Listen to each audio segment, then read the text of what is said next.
the single person responsible for what the Ukrainian people are going through is Vladimir Putin, and he could stop it right now. I think there's still time for Mr. Putin to stop the war.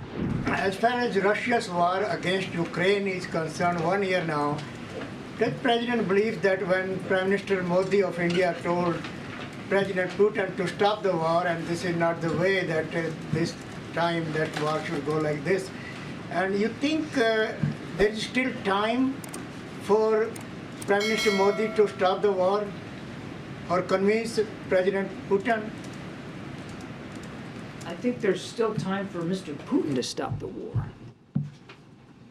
I think there's still time for Mr. Putin to stop the war. Prime Minister Modi can convince? I'll let the Prime Minister speak to whatever efforts he's willing to undertake. I want to stress it again, Goyle.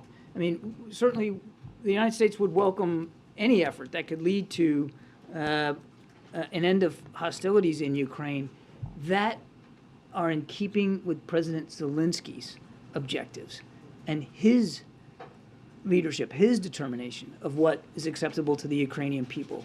Nothing about Ukraine without Ukraine.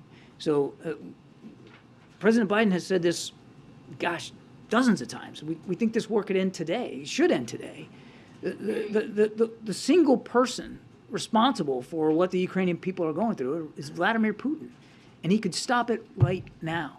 Instead, he's firing cruise missiles into energy and power infrastructure and trying to knock out the lights and knock out the heat so the Ukrainian people suffer even more than they already have. He could end it right now. And since he's not willing to do that, clearly, we've got to make sure we can help the Ukrainians succeed on the battlefield so that when President Zelensky determines it's time to negotiate, and he's the only one that can make that determination, he can do it with the strongest hand possible.